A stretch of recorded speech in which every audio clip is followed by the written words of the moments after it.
24 in Lewis. To place your deli or carryout orders, call 302-945-0700. Headlines you can't get through your day without. On Power 101.7. All right, here we go. 642. The Colonial Pipeline got up and running yesterday about 5 p.m., y'all. I got the notification on my phone. So we back. We back with the gas. Everything was a go. Even though Jessica went out and ciphered a whole bunch of gas from people's cars. I did. In our parking lot. She filled up all our gas cans. Yep. She actually had a pipe. If anyone needs anything, let me know. I got a little side hustle going on. She actually had a pipe, and she put one end, tube, one end in somebody's car, and she and sucked it out. I know how to siphon it out. Yeah. Yeah, but it's up and running again. Now, the company says it's going to take several days for the supply chain to get back to 100%. Okay.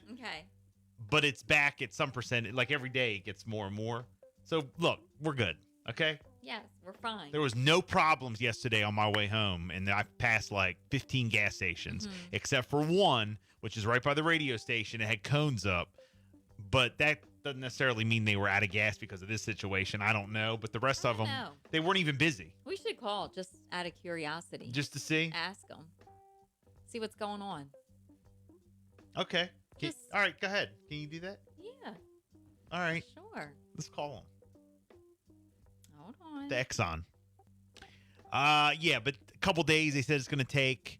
The 5,500-mile pipeline supplies about half of the gasoline, diesel fuel, heating oil, and jet fuel used by most of the southern states and East Coast. A Russian ransom wire attack forced it offline last Friday. Oh, boy. So I heard the rumor is that we paid the ransom. We paid it? Yeah. And we've done that before. Paid the ransom. Yeah. I think you got to do it in your ear because I don't think we can't just put them on the air unless we ask permission first. I mean, that's never stopped us before, but it's never stopped us before. You never stopped us before, but we technically the rule is you got to tell them they're on the air. How are you? You're on the air, and we are actually asking a question about your gas. Do you have gas? You do? Yes.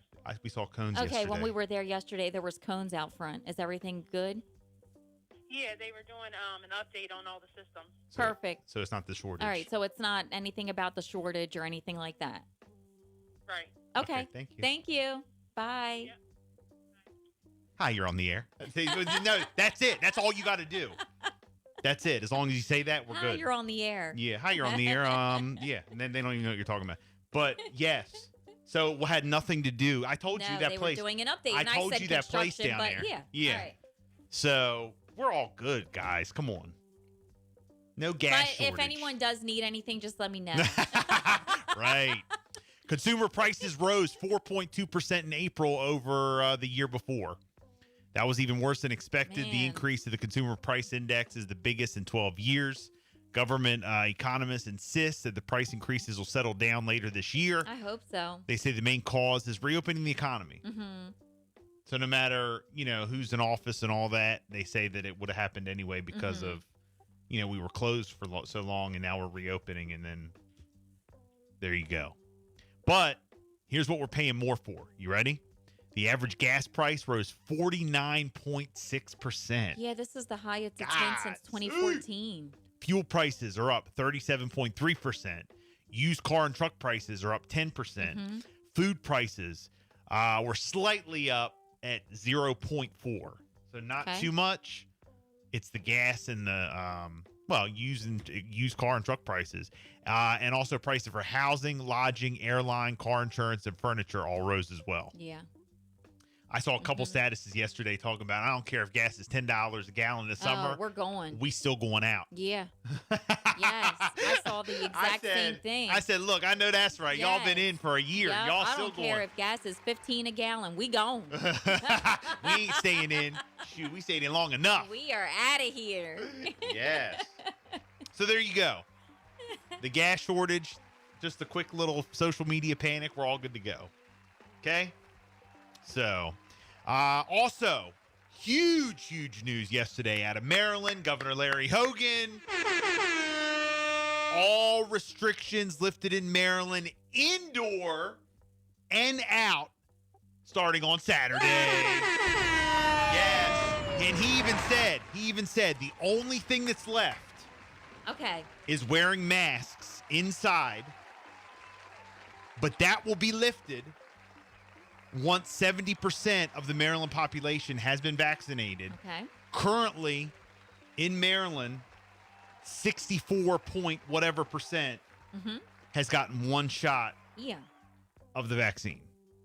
So everybody kept asking, what about masks? What about masks? What about masks? Well, no, it's coming. It is coming. A lot of states have already lifted the mandate. You can still wear them if you want, but a lot of them have lifted. And businesses can still enforce them if they want, but not like a government enforce. And that will be lifted once, 70% has been vaccinated. I don't know if that's fully vaccinated. No, it says 70% of adults in the state have received at least one dose. Even better. Let's go. Round of applause for that. Currently, 65.4% of Marylanders 18 and older have been vaccinated, with 86% of all Marylanders over the age of 65 having received the vaccine. So we are at 65.4%. Oh, 65 now. You need to get the 70% with at least one dose. All right. Well, all restrictions. That means you don't have to spread out in restaurants no more. You don't have to block off tables. You don't have to have everybody spread out distance. Retail stores. Nope. The checker in the front. Nothing. None of that. Nothing. Good. Everything is done. Good. In Maryland, except for wearing masks inside. Okay. As of Saturday. Mm-hmm. I know we were going to get there. Yeah. So, hey, Governor Carney of Delaware, you're on the clock. Oh, God. I heard Governor Carney said they're still got to wear masks on the boardwalk. You do. That hasn't changed. That's crazy. Yeah, that hasn't changed. Now, they did do some changes in Delaware. Even when Biden said that, even President Biden said you don't have to wear a mask outside. Carney still is saying you can't not wear a mask on the boardwalk. Yeah, that's still in effect. But they did update the school bus distancing requirements. They did in Maryland too. We're done. So we're done. We'll see what happens with that. All right. That's crazy. Speaking of crazy, unbelievable story out of Ocean City. This is coming from the Dispatch. 2 Honduran nationals in the U.S. illegally are being held without bond on rape charges in a suspected human trafficking case. Around 2:10 a.m. last Thursday, Ocean City Communications received a 911 call from a 13-year-old female juvenile who said she needed the police before the call ended. The 911 call was plotted to the area of 127th Street. Ocean City Police Department officers searched the area to no avail.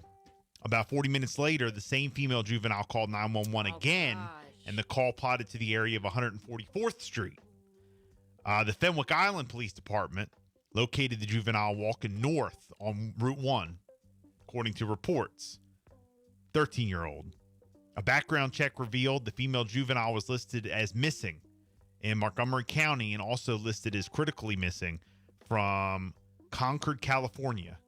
The background check also revealed the juvenile was listed as a potential victim of human trafficking. Oh, my God. OCPD detectives interviewed the juvenile who told the police she and her friend, a 14-year-old female, had come to Ocean City with 2 males known to them only as David and Noah and were staying at a hotel on 112th Street. The victim told police the whole time she and her friend were in Ocean City.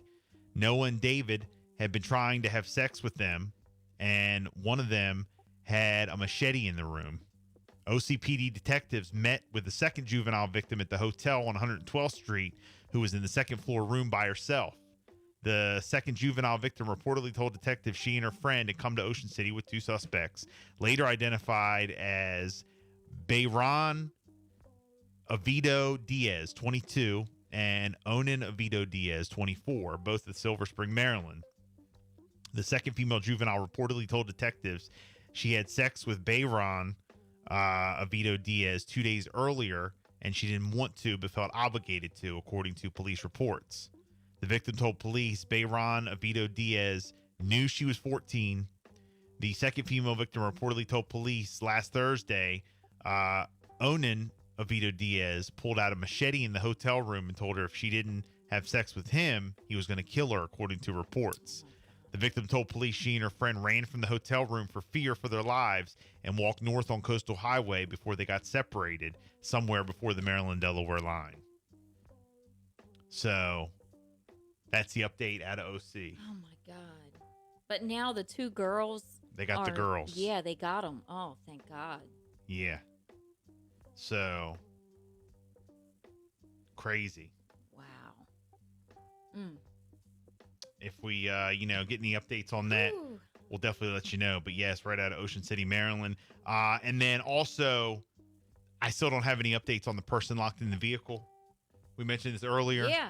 36 minutes ago, Eastern Shore Undercover posted person locked in vehicle, Planet Fitness, Eastern Shore Drive in Salisbury. Out by now, they're out. I think it's safe to say, right? 36 minutes. Station 1 Salisbury EMS are out at Planet Fitness on Eastern Shore Drive. They were out there 30 minutes ago. They're out of the car by now. But Eastern Shore Drive, Salisbury, a person is locked in the vehicle. Oh, my goodness. So people are commenting, how, what's going on, how. Yeah, I mean, is it a baby in a car seat? Who knows? Okay. Yeah. So there you go. You have anything, Jess? Yes. So there is an update here. I've been keeping you up to date all week with the homicide that happened at James T. Vaughn Correctional Center. Well, now that suspect has been arrested. The Delaware State Police have arrested 55-year-old John Cameron for murder following a homicide at the James T. Vaughn Correctional Center earlier this week. The incident happened on Monday morning, and it was determined that Cameron attacked the 69-year-old male. It's his mate, later identified as Philip Langle, who he shares a cell with. Langle sustained injuries to his head, his face, his neck area, consistent with multiple hits from a closed fist.